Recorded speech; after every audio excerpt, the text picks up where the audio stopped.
تو راز ہے جس کو علی اکبر نے اس وقت برملا کیا کہ جب قصر بنا بری مقاتل کی سرزمین پر حسین کی آنکھ لگ گئی،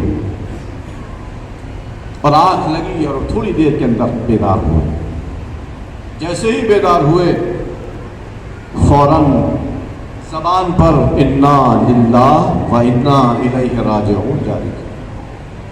علی اکبر اپنے بابا کے پہلو میں کھڑے ہوئے ہیں، تو بابا خیر تو ہے؟ کہا بیٹا میرے بھی آنکھ لگی تھی تو میں نے خواب میں کسی کو یہ کہتے ہوئے سنا کہ یہ قافلہ کہاں جا رہا ہے، جبکہ موت اس کے پیچھے پیچھے چلی آ رہی ہے۔ فوراً علی اکبر نے پوچھا اولسنا علی الحق یا بتا، کیا ہم حق پر نہیں ہیں؟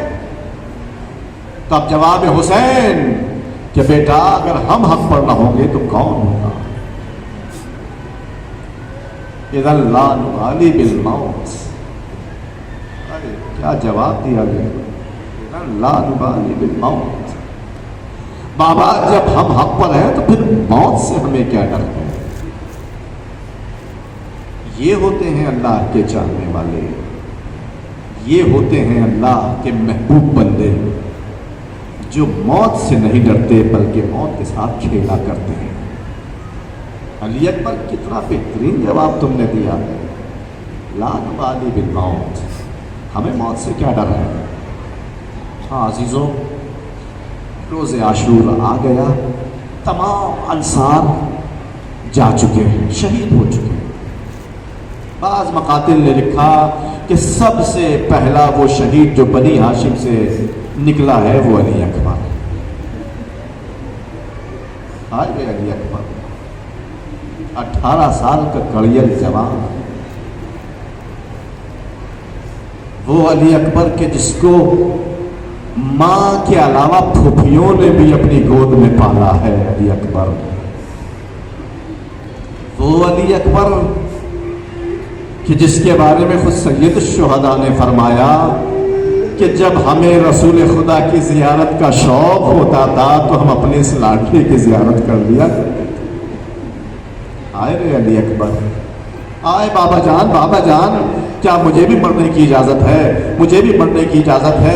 کل تک بھی آپ نے سنا، پہلے بھی آپ سن چکے ہیں اور بعد میں بھی سنیں گے کہ جب بھی کوئی چاہنے والا، کوئی جانثار آتا تھا سید الشہداء کی خدمت میں کہ آقا اجازت دے دیجئے، یہاں تک کہ اون محمد بھی آئے تو حسین نے اجازت نہ دی، پہلے گلے مل لیے، روئے، منع کیا، وہ کہا کہ تمہیں جاننے کی کیا ضرورت ہے، وہ یزیدیوں کو تو مجھ سے کام ہے، تمہیں تو کوئی لینا دینا نہیں ہے۔ لیکن اللہ رے حسین کی علی اکبر سے محبت کا عجیب انداز ہے، اور نہیں اس سے زیادہ خدا سے محبت کا انداز ہے کہ جیسے ہی ادھر علی اکبر نے موت کے لیے اجازت مانگی، علی اکبر کو فوراً اجازت دے دی، جاؤ بیٹا جاؤ، راہ خدا میں تمہیں قربان کیا۔ یہی تو ہوتا ہے خاصان خدا کا وطیرہ کہ جب وہ خدا کی راہ میں قربانی دینے کے لیے آتے ہیں تو اپنی سب سے زیادہ محبوب چیز کو خدا کی راہ میں قربان کیا کرتے ہیں۔ کتنا محبوب ہے علی اکبر حسین کو، یہ ان کے اس انداز سے لگے گا جب حسین نے علی اکبر کو مرنے کی اجازت دے دی تو تاریخ والوں نے لکھا ہے کہ خود اپنے ہاتھ سے علی اکبر کو وہ پیران پہنایا جس میں علی اکبر شہید ہوئے ہیں، خود اپنے ہاتھ سے ان کے سر کے اوپر خود کو رکھا، خود اپنے ہاتھ سے ان کے جوتے کے تسموں کو باندھا، خود ان کے اپنے ہاتھ سے ان کی تلوار کو صحیح کیا، لیکن ایک شرط لگا دی، علی اکبر اگر جانا ہی چاہتے ہو تو پہلے اپنی ماں سے اجازت لے لو، اپنی پھوپھیوں سے اجازت لے لو، اپنی بہنوں سے خدا حافظی کر لو، جاؤ خیام میں بیویوں سے خدا حافظ کر لو، اس لیے کہ وہ تمہارے فراق کو برداشت نہ کر پائے۔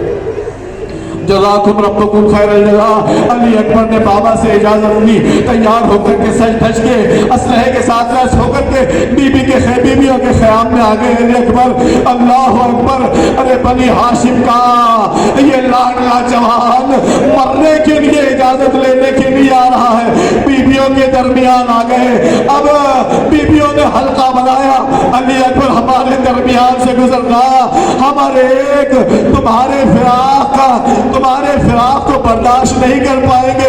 بیویاں صدقے جا رہی ہیں، علی اکبر کو اپنے درمیان سے نہیں جانے دینا چاہتی۔ دشمن کا سپاہی کہتا ہے کہ جب علی اکبر خیام سے باہر آئے ہیں تو ہم نے بڑا عجیب منظر دیکھا کہ علی اکبر کبھی اندر جاتے ہیں اور کبھی باہر آتے ہیں، کبھی اندر جاتے ہیں کبھی باہر آتے ہیں۔ ایسا اسی لیے تو ہو رہا تھا، جب باہر آنا چاہتے تھے کبھی ماں دامن پکڑ کے کھینچ لیتے، پھر علی اکبر خدا حافظ کر کے چلنا چاہتے ہیں، وہ پھر زینب آگے بڑھ کر گلے میں باہیں ڈال لیتی ہے، اے بیٹا تمہارے فراق کو برداشت نہیں کر پائیں گے۔ اور سب سے آخر میں ننھی سکینہ نے دامن کا پکڑ لیا، بھیا ہمیں کس کے حوالے کر کے جانا چاہتے ہو؟ اجرکم اللہ۔ علی اکبر یہاں سے رخصت ہو کر کے چلے، حسین نے ان کو بھیج دیا تھا، پہلی ہی بانی میں بھیج دیا تھا۔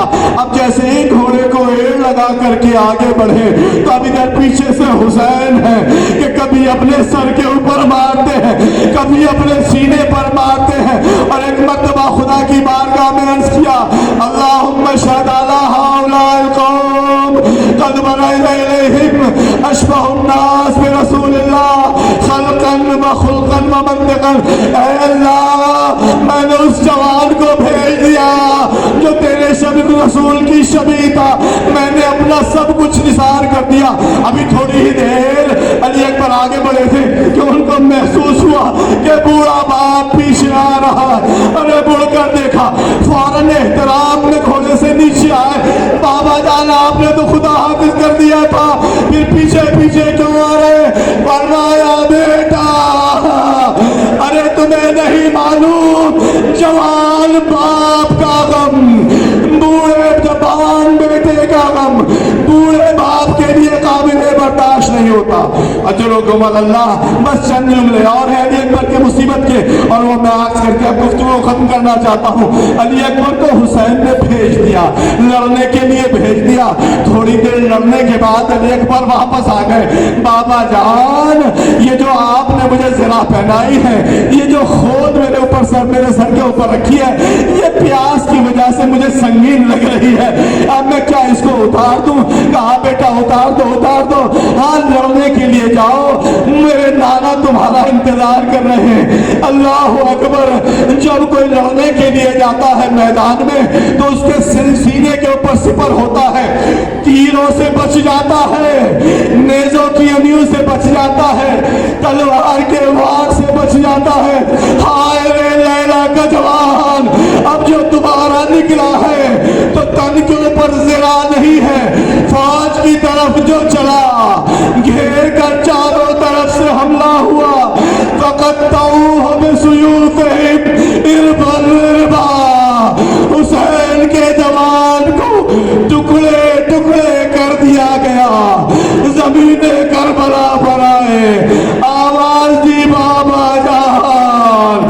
حسین زمین کربلا پر گرتے پڑتے آواز دیتے ہوئے، ولدی علی ولدی علی ولدی علی۔ اے بیٹا آواز علی کہا ہو، مجھے کچھ سجائی نہیں دے رہا ہے۔